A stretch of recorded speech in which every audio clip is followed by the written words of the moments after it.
Legend Saravana ஸ்டோர்ஸின் Akshaya Tritiya offer சவரனுக்கு ரூபாய் 1000 தள்ளுபடி மே 12 வரை. தமிழ்நாடு மற்றும் புதுச்சேரியில் 10ஆம் வகுப்பு தேர்வு எழுதிய 91.55% மாணவர்கள் பாஸ். தேர்ச்சி விகிதம் கடந்த ஆண்டை விட 0.16% அதிகரித்துள்ளதாக அரசு தேர்வுகள் இயக்ககம் அறிவிப்பு.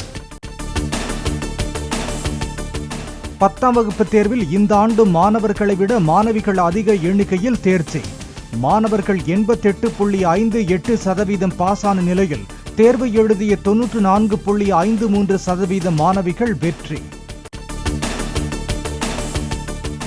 10ஆம் வகுப்பு தேர்வில் கணக்கு பாடத்தில் 100க்கு 100 எடுத்த 20,691 மாணவர்கள். அறிவியலில் 504 பேரும், சமூக அறிவியலில் 4428 பேரும் 100க்கு 100 மதிப்பெண் பெற்று அபாரம். 10ஆம் வகுப்பு தேர்வில் 97.31% தேர்ச்சி பெற்று முதலிடம் பிடித்த அரியலூர் மாவட்டம் 82.07% கடைசி இடத்தை பிடித்தது வேலூர் மாவட்டம். 10ஆம் வகுப்பு தேர்வு எழுத தவறியவர்கள் மற்றும் தேர்ச்சி பெறாதவர்கள் சனிக்கிழமை முதல் துணைத் தேர்வுக்கு விண்ணப்பிக்கலாம். மறுகூட்டல் மறு மதிப்பீடு செய்ய மே 15 முதல் 20 வரை விண்ணப்பிக்கலாம் என்றும் அரசு தேர்வுகள் இயக்ககம் அறிவிப்பு. 10ஆம் வகுப்பு மாணவர்களுக்கான தற்காலிக மதிப்பெண் சான்றிதழ் மே 13ஆம் தேதி முதல் அவரவர் பயின்ற பள்ளிகளில் வழங்கப்படும். தமிழ்நாடு அரசு தேர்வுகள் இயக்ககம் தகவல். தமிழகம் மற்றும் புதுச்சேரியில் 10 மற்றும் 12ஆம் வகுப்பு பொதுத் தேர்வில் வெற்றி பெற்ற மாணவர்களுக்கு தமிழக வெற்றிக் கழக தலைவர் விஜய் வாழ்த்து. விரைவில் சந்திப்போம் என்றும் எக்ஸ் வலைத்தளத்தில் பதிவு. மேற்கு தொடர்ச்சி மலையை ஒட்டியுள்ள மாவட்டங்கள் மற்றும் தென் மாவட்டங்களில் நாளை முதல் 5 நாட்களுக்கு ஓரிரு இடங்களில் கனமழை பெய்ய வாய்ப்பு. மதுரை, விருதுநகர் உள்ளிட்ட தென் மாவட்டங்களில் நாளை மறுநாள் கனமழை பெய்ய வாய்ப்பிருப்பதாக சென்னை வானிலை ஆய்வு மையம் அறிக்கை. தமிழக உள் மாவட்டங்களில் நாளை முதல் 4 நாட்களுக்கு பகல் நேர வெப்பம் இயல்பை விட 2 முதல் 3 டிகிரி செல்சியஸ் வரை அதிகரிக்கக்கூடும். வானிலை மையம் தகவல். மதத்தின் அடிப்படையில் இடஒதுக்கீடு என்பது டாக்டர் அம்பேத்கரால் இயற்றப்பட்ட அரசியல் சாசனத்திற்கு எதிரானது என்று பிரதமர் மோடி பேச்சு.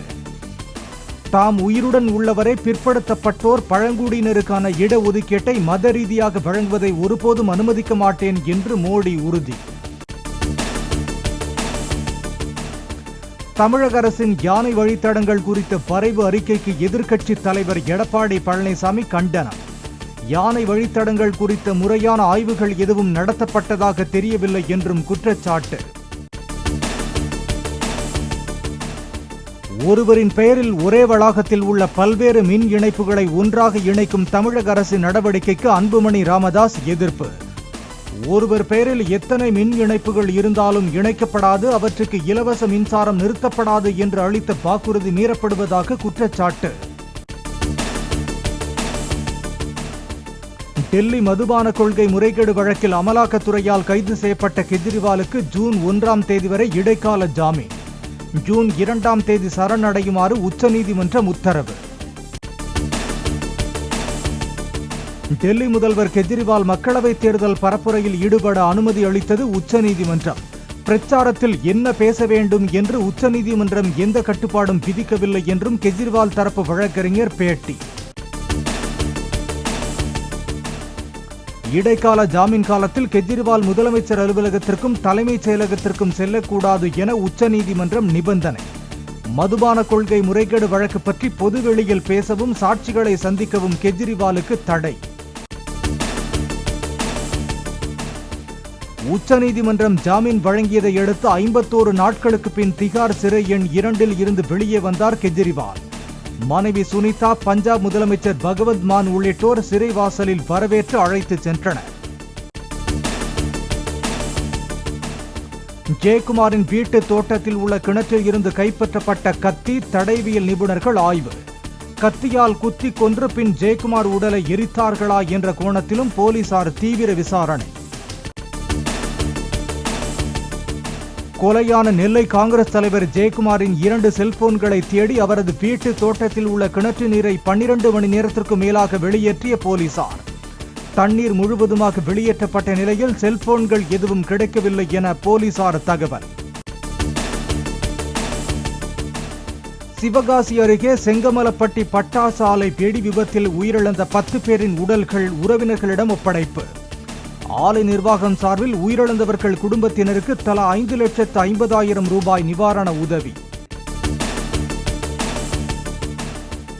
யூடியூபர் சவுக்கு சங்கரின் சென்னை தியாகராய நகர் அலுவலகம் மற்றும் மதுரவாயல் வீட்டில் போலீசார் சோதனை. கஞ்சா வழக்கில் சவுக்கு சங்கர் கைதான நிலையில் தேனி பழனிசெட்டிப்பட்டி போலீசார் ரெய்டு. கிளாம்பாக்கம் பேருந்து நிலையம் குறித்து சிஎம்டிஏ ஆவணங்கள் போல் போலியாக தயாரித்து அவதூறு பரப்பியதாக வழக்கில் சவுக்கு சங்கர் கைது. ஏற்கனவே 5 வழக்குகளில் கைது செய்யப்பட்டுள்ள நிலையில் மேலும் ஒரு வழக்கில் கைது செய்த சென்னை சைபர் கிரைம் போலீசார். சென்னையில் செல்லப்பிராணிகளை வளர்ப்போர் ஒவ்வொரு ஆண்டும் உரிமம் பெற வேண்டும் என மாநகராட்சி அறிவுறுத்தல். தவறும் பட்சத்தில் உரிமையாளர் மீது உரிய சட்ட நடவடிக்கை எடுக்கப்படும் என்றும் எச்சரிக்கை. 25 அடி தூரம் வரை உள்வாங்கி காணப்படும் திருச்செந்தூர் கடல். பக்தர்கள் நீராடும் இடத்திற்கும் ஐயா வைகுண்டர் அவதாரப்பதி அமைந்திருக்கக்கூடிய இடத்திற்கும் நடுவே சுமார் 200 மீட்டர் இடைவெளியில் கடல் நீர் உள்வாங்கியது.